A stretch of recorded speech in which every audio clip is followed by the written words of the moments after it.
le foot à sa place au Mans.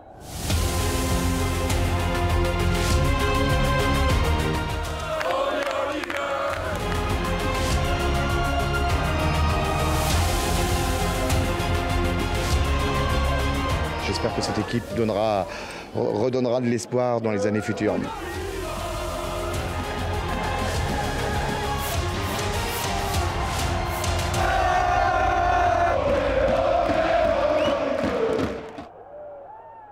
Retour en 1975, 10 ans avant la création du MUC 72, le stade olympique du Maine, le Somme, soutenu par les Mutuelles du Mans, défie la grande équipe des Verts de Saint-Étienne, finaliste de la Coupe d'Europe un an plus tard. Le club manceau progresse jusqu'en 3e division nationale. Un jour, sur ce stade de la Californie, je jouais avec mon équipe et à la fin du match, le président est venu me voir. Il m'a dit « Tu es un ancien de l'USM, tu es maintenant aujourd'hui un joueur du Somme. Voilà, tu dois bien te douter que tu commences à entendre des choses. Dis-moi ce que tu penserais d'une fusion. » Et je lui ai dit, mais c'est un enjeu majeur pour le football sartois. S'il n'y a pas fusion, vous allez continuer à regarder des USM Mamers, des Somme Mamers, des Somme USM, donc des choses qui, sur le plan d'Hermie, présentent de l'intérêt, mais sur l'évolution du football, qui n'en présente aucun, quoi. Parce que de l'autre côté de la ville, l'Union sportive du Mans, l'USM oscille entre les 3e et 4e divisions.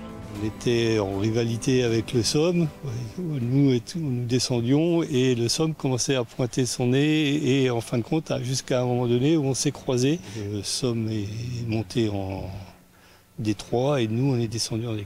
L'esprit du maire Robert Jarry et de Roland Grandier, c'était de dire plutôt que de se faire une grosse concurrence sur le plan local, il était préférable de réunir les forces et d'essayer un jour d'avoir un club professionnel au Mans.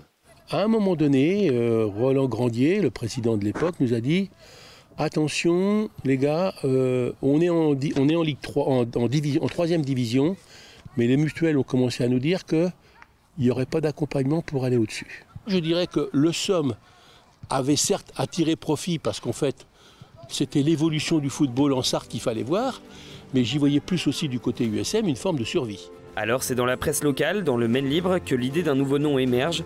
Le choix se porte sur le MUC 72, le Mans Union Club, avec une volonté, la collaboration. Au Somme, la fusion est largement adoptée, à l'USM beaucoup moins. Que ce soit le Somme ou l'USM, on avait peur de se faire un peu bouffer par l'autre club. Bon, surtout que nous à l'USM, on était sur une pente descendante. Le Somme, par contre, était en D3, faisait des bonnes saisons en D3. Et donc, on avait peur, nous, à l'USM, de se faire un peu bouffer par les mutuelles, par des budgets plus importants et tout ça. Ça n'a pas été le cas. Et les bonnes relations, surtout entre joueurs, ont fait que ça s'est super bien passé, quoi. Les joueurs et les éducateurs, d'ailleurs.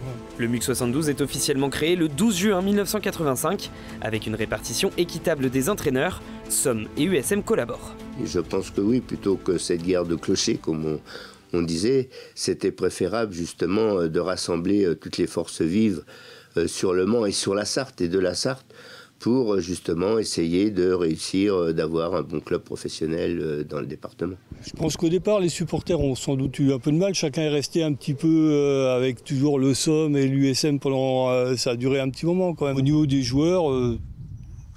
Non, on était sur le terrain pour gagner les matchs. Pour moi, mon inquiétude sur la fusion, elle n'était pas ni du domaine du terrain, ni du domaine technique. J'ai toujours dit qu'on a un fil conducteur, c'est le football.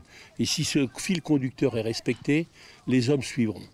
Un an après, on avait l'impression que ça faisait 50 ans qu'on vivait ensemble. Le club est prêt à grandir. L'étape de l'intégration, de faire en sorte que les hommes puissent travailler ensemble, c'est Bernard de Ferrez. Très convivial, animateur, tout. Il a été le facilitateur de la fusion. Arrivé à un moment donné, nos dirigeants ont eu cette intelligence de dire, bon, maintenant que les hommes, on peut se rendre compte que les hommes sont faits pour travailler ensemble, on va leur donner maintenant une nouvelle impulsion. L'arrivée de Christian Gourcuff a été, je dirais, une planche de salut pour le football au Mans. Il a inculqué une culture de jeu que moi j'ai complètement découvert. Assez vite, qui a imposé sa patte avec un jeu fantastique. Moi, je suis fan de Christian. Les gens ont pris du plaisir en venant au stade et ça s'est fait rapidement. Le Mans avait connu la 2e division avec l'USM d'ailleurs. Et Oui, le Mans méritait et mérite encore, bien sûr, d'avoir une équipe au moins en deuxième division. C'était le but recherché et voilà, ils l'ont atteint avec Christian. Le Mans évolue entre la deuxième et la troisième division, avant de se stabiliser en D2 dans les années 90 et de commencer à viser plus haut, vers la Ligue 1 par exemple.